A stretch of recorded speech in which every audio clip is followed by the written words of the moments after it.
Houve fraude. Eu vou dizer uma coisa para vocês, eu estou aqui desde 2019, participei de N CPIs e CPMIs, todas foram fraudadas, porque essa é a regra. O regimento interno é muito claro, o número do painel são 31 parlamentares, então tinha que ter a metade levantado a mão, não chegou nem perto disso. Eu não sei, aliás, eu sei porque eles estão fazendo esse tipo de coisa. Perderam a votação, queriam blindar, escancaradamente proteger. Não é só o Lulinha, não.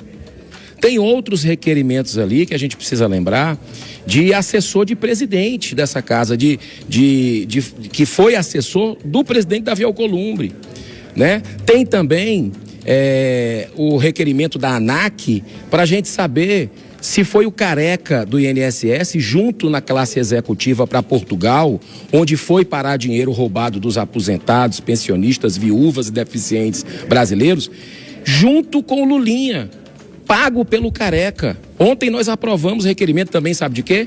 De banqueiros. Ontem nós aprovamos requerimentos de interesse do governo Lula também.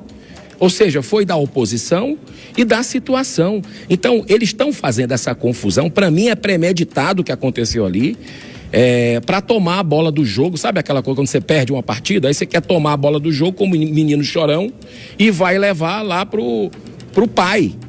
Davi Alcolumbre deveria se declarar suspeito para tomar qualquer decisão.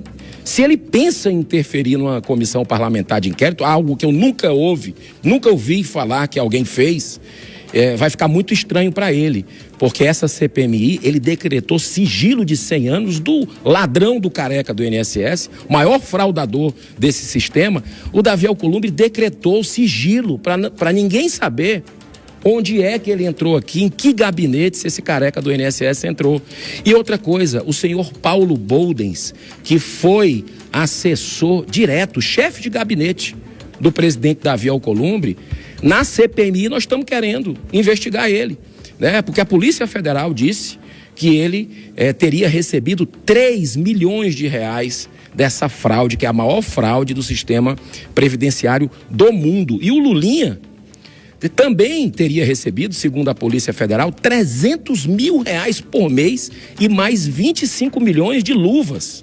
Se a gente não tiver como investigar isso, se o presidente for bloquear uma investigação dessa, aí eu vou te falar, para mim joga suspeição nisso. Até porque foi democrática a eleição, foi claro que nós vencemos ali, né? E que foi transparente para todo mundo que a gente quer investigar a todos e não apenas alguns.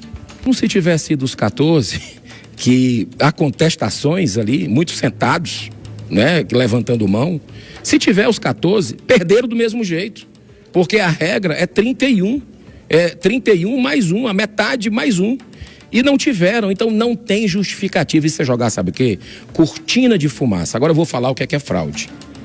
Eu vou falar para vocês, anotem. Fraude é quando você não assina uma CPMI, não quer de jeito nenhum a investigação, não assina, que a base do Lula não assinou, e vai lá tomar os assentos pela força do governo, para quê? Para blindar desde o início. Nós estamos vendo o irmão do Lula sendo blindado, o Frei Chico, o próprio Lulinha foi blindado algumas vezes, né? E outras pessoas, como publicitários do PT. Então, agora nós tivemos até banqueiro, que o PT e a tropa de choque do governo Lula votou contra o requerimento lá atrás. O presidente colocou novamente, né, buscando a verdade, e nós aprovamos ontem. Então, assim, fraude, golpe, é quem faz isso. Não assina uma CPMI e depois toma ela de assalto ali pela força para blindar, para colocar digital para blindar. E ontem o brasileiro viu, e o brasileiro de bem quer saber para onde é que foi o dinheiro do Banco Master em relação a essa questão essa questão dos consignados. Se os descontos associativos deram um valor de 20, 30 bilhões que a gente está vendo aí, né? Os consignados pode deixar Mensalão e Petrolão, aqueles escândalos, no chinelo, porque dá muito mais de 100 milhões de reais. E ontem nós quebramos sigilo de banqueiros, vários bancos, e isso é que está tirando o sono de muitos poderosos de plantão. A tensão em Brasília acaba de subir, e muito. O senador Eduardo Girão fez uma declaração explosiva contra o presidente do Congresso, Davi Alcolumbre. O motivo? Uma suposta pressão do Planalto para anular a votação que autorizou a quebra de sigilos de Fábio Luiz Lula da Silva, o Lulinha. Mas afinal, o Congresso vai recuar ou vai enfrentar o governo? Fica até o final porque essa história pode mudar o rumo do jogo político. Recentemente, parlamentares aprovaram a quebra de sigilos bancário e fiscal de Lulinha, dentro de um processo investigativo. A decisão causou forte reação nos bastidores. Aliados do governo não teriam gostado nada do resultado. E agora, segundo Girão, existe uma movimentação para reverter a votação. Se isso acontecer, a pergunta é inevitável. O Congresso está sendo pressionado? Em entrevista ao canal Tempo Real, Girão foi direto. Ele afirmou que Davi Alcolumbre não pode ceder à pressão do Planalto. Segundo o senador, anular uma decisão já votada seria um precedente perigoso e colocaria em risco a independência do legislativo. Nos bastidores, o clima é de tensão. De um lado, parlamentares defendendo a manutenção da decisão.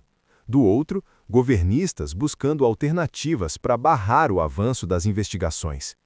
Davi Alcolumbre ainda não bateu o martelo publicamente, e isso aumenta ainda mais a pressão. Se ele mantiver a votação, pode enfrentar desgaste com o governo. Se anular, será acusado de ceder.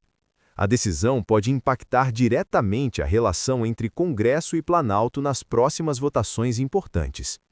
O que está em jogo?